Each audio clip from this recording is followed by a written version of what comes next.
Hello student. आज हम इस वीडियो में डिस्कस करने जा रहे हैं principle and method of note issue को। तो चलिए शुरू करते हैं। सबसे पहले हम बात करेंगे प्रिंसिपल ऑफ नोट इशू को। देखिए बेसिकली दो इंपॉर्टेंट प्रिंसिपल्स हैं जिनके बेसिस पे हम नोट इशू करते हैं।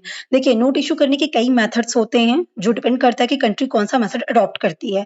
पर मेथड्स जो होते हैं ना वो किसी न किसी प्रिंसिपल पे बेस्ड होंगे। तो दो मेजर प्रिंसिपल हैं जिस प्रिंसिपल के बेस पे ही इंसान मतलब जो भी कंट्रीज है वो डिसाइड करती हैं कि उन्हें कौन सा मेथड अडॉप्ट करना है, राइट। सो वो दो प्रिंसिपल्स कौन से हैं? एक है करेंसी प्रिंसिपल और दूसरा है बैंकिंग प्रिंसिपल।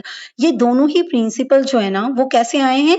एक्चुअली इन दोनों ही नाम से मतलब करेंसी और बैंकिंग नाम के स्कूल्स थे, उन्हीं के जो उनकी थॉट्स थी, जो ओपिनियन थे उसके बेसिस पे ये प्रिंसिपल्स ड्राइव हुए हैं। तो सबसे पहले हम बात करेंगे किसकी? करेंसी प्रिंसिपल की। तो करेंसी प्रिंसिपल जो है करेंसी स्कूल से कॉम्प्रोमाइज करता है, मतलब उसके थ्रू आया हुआ है। और इसे जो मतलब इस प्रिंसिपल के बारे में जिन्होंने कहा है वो है Robert Torrens, Lord Overstone, G W. Norman and William Ward ने। तो इनकी जो थॉट प्रोसेस थी वो करेंसी प्रिंसिपल के थ्रू हम जानेंगे ना। तो इन्होंने क्या कहा या इनका प्रिंसिपल क्या था, नोशन क्या था? इन्होंने कहा कि जब भी आप नोट इश्यू करते हैं, पेपर नोट इश्यू करते हैं ना, तो वो पेपर नोट क्या होना चाहिए? 100% बैकअप होना चाहिए उसके पीछे। किससे? मेटालिक रिजर्व से, जैसे कि गोल्ड या सिल्वर से। कहने का मतलब आप अपनी कंट्री में नोट इश्यू कर रहे हैं, कंट्री में जैसे आप देख रहे हैं ना पेपर नोट्स अभी चल रहे हैं, 100 के हो गए, 500 के हो गए। तो ये जो नोट आप देख रहे हैं अपने सामने, ये पेपर नोट है, तो कागज का एक टुकड़ा ही तो है ना? पर ये आपके गवर्नमेंट के थ्रू उसको लीगल टेंडर कर दिया गया है, तो वो नोट चल रहे हैं, सर्कुलेशन में है। लेकिन ये जो प्रिंसिपल्स थी, करेंसी प्रिंसिपल, वो क्या कहते थे कि ये जो पेपर नोट आप इश्यू करते हैं ना, वो सिर्फ पेपर ही है। तो उसको उसको डेप्थ देने के लिए, उसको वैल्यू करने के लिए क्या ज़रूरी है कि उसके पीछे 100% का बैकअप हो। मतलब अगर एक 100 का नोट है, तो उसके पीछे क्या होना चाहिए? उतनी ही वैल्यू का गोल्ड होना चाहिए। समझ में आया? तो हर नोट के पीछे बैकअप होना चाहिए, मतलब टोटल वैल्यू से समझिए, टोटल वैल्यू के जितने आपने नोट इश्यू कर रखे हो, उतने ही वैल्यू के गोल्ड जो होने चाहिए, मतलब मेटालिक रिजर्व जो होना चाहिए, वो बैकअप में रखा रहना चाहिए। तो ये क्या हो गया? करेंसी प्रिंसिपल हो गया। तो ये क्या कहते हैं कि जितना भी करेंसी सर्कुलेशन में है ना, वो डायरेक्टली रिलेटेड होती है किससे? उतने ही वॉल्यूम के गोल्ड रिजर्व से। Is it clear? That is currency principle. वहीं जो दूसरा प्रिंसिपल है वो क्या है? Banking principle. वो क्या कहता है? वो जस्ट अपोजिट, वो प्रिंसिपल भी बैंकिंग स्कूल से ड्राइव हुआ। और वहां पे जो मेंबर्स थे जिन्होंने इस प्रिंसिपल को ड्राफ्ट किया वो कौन थे? थॉमस टूक थे, जॉन फ्लटन थे, जेम्स विल्सन थे, जे.डब्ल्यू. गिलबर्ट थे। उनके हिसाब से उन्होंने क्या कहा कि देखिए ऐसा है कि जो नोट इशू की जाती है ना, वो नोट कैसे इशू किए जाते हैं, वो अपनी कंट्री में देखा जाता है कि किस तरह की रिक्वायरमेंट्स है, मतलब ट्रेड का कैसा है, कॉमर्स किस तरह से है, लोगों की ओपिनियन कैसी है, उन सब के अकॉर्डिंग नोट इश्यू किए जाने चाहिए। ना कि एक स्ट्रिक्टली रूल फॉलो कर लीजिए कि हम अगर 1 रुपया इश्यू करेंगे तो उसके पीछे गोल्ड होना चाहिए, कि मेटालिक रिजर्व ही बैकअप में होना चाहिए, ये फोकस नहीं होना चाहिए। बल्कि फोकस होना चाहिए कि आपकी कंट्री में नीड कितने नोट की है ना? तो इसीलिए इन्होंने क्या कहा कि 100% मेटालिक रिजर्व होना जरूरी नहीं है नोट इश्यू के लिए। अब ऐसा क्या कि ट्रेड कॉमर्स के हिसाब से, लोगों के हिसाब से, अपनी इकोनॉमी की रिक्वायरमेंट के हिसाब से इशू करिए, ना कि मेटालिक रिजर्व के हिसाब से इशू करिए।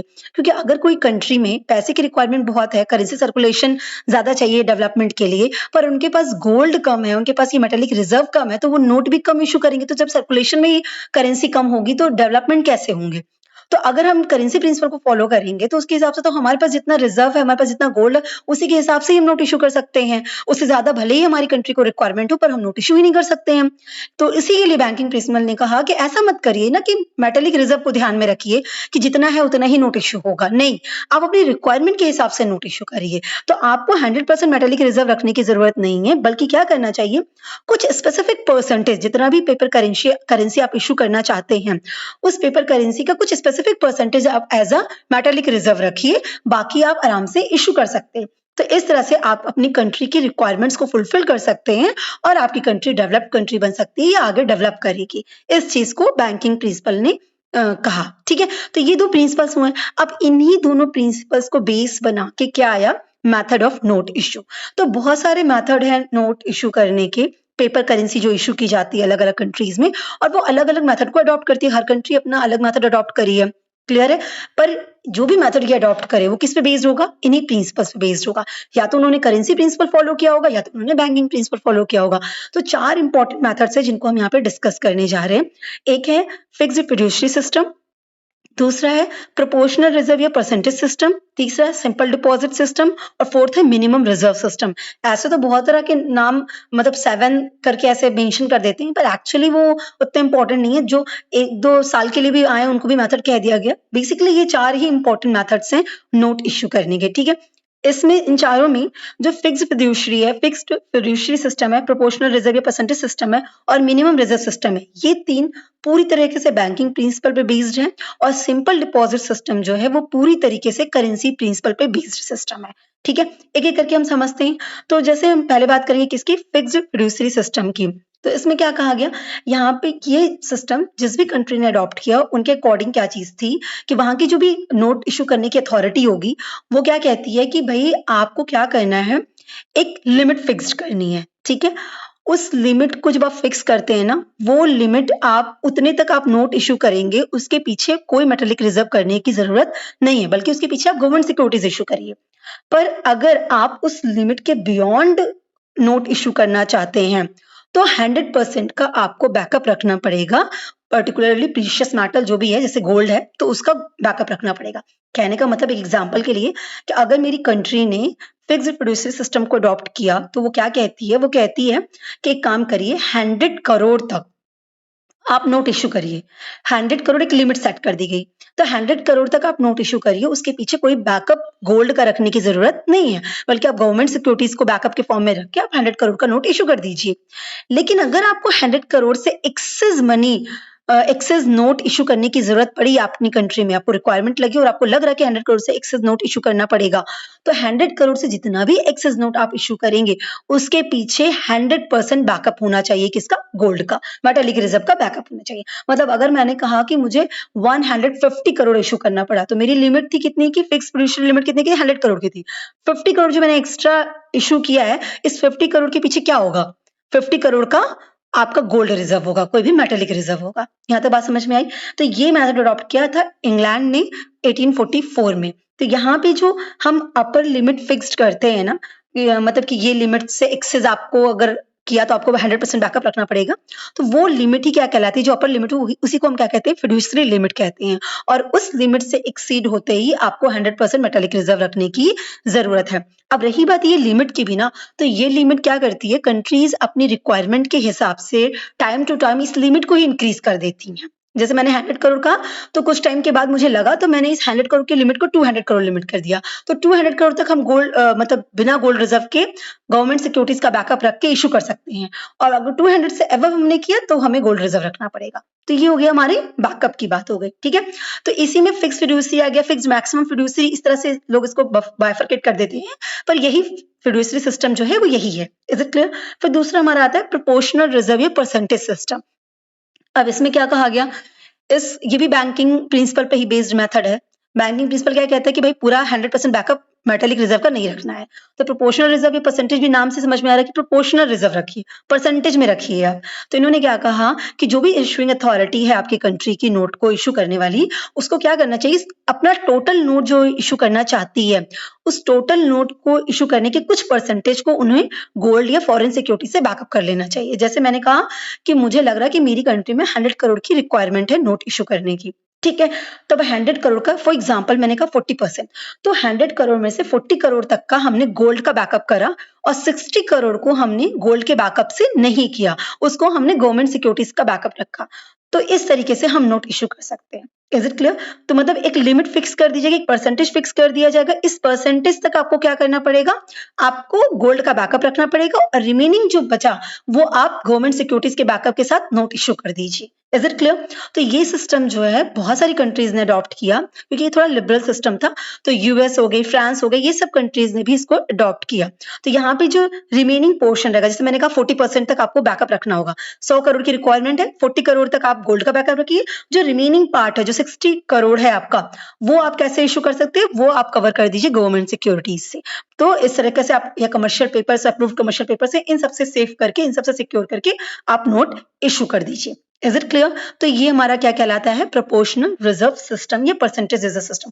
कई पे जगह पे ये भी हो जाता है आपका कि इस लिमिट के साथ ना अमाउंट भी फिक्स कर दिया जाता है कि जैसे मैंने कहा 40%, ठीक है, तो 40% तो ठीक है, पर टोटल नोट इशू का 40% क्या होना चाहिए, गोल्ड का बैकअप होना चाहिए। पर साथ में हमने ये भी कर दिया कि ये 40% ना 240 या 120 करोड़ से कम का नहीं होना चाहिए, मतलब अमाउंट में भी हमने फिक्स कर दिया। तो वो भी क्या हो गया, इसी सिस्टम के अंदर आता है, प्रोपोर्शनल एंड परसेंटेज सिस्टम। बात समझ में आ गई? परसेंटेज के साथ साथ अमाउंट भी हमने फिक्स कर दिया, क्योंकि देखिए एक बात समझिएगा, 100 का 40 क्या हो गया आपका, 40 करोड़ हो गया। 200 का 40 तो 40 करोड़ नहीं होगा ना, 40% 40 करोड़ तो नहीं होगा ना। तो परसेंटेज जब आप फिक्स करते हैं तो अमाउंट फिक्स नहीं होता, अमाउंट तो टोटल अमाउंट से वेरी करने लग जाता है। अगर टोटल अमाउंट आपका ज्यादा बढ़ेगा तो परसेंटेज जो भी अमाउंट आएगा परसेंटेज का वो भी वेरी करने लगेगा। भले ही फिक्स परसेंटेज आपने रखा है पर अमाउंट वेरी करेगा। तो कई बार ना ये अमाउंट की भी लिमिट लगा दी जाती है कि इतना तो होना ही चाहिए कम से कम। Is it clear? So next method जो हमारा आता है वो है मिनिमम रिजर्व सिस्टम।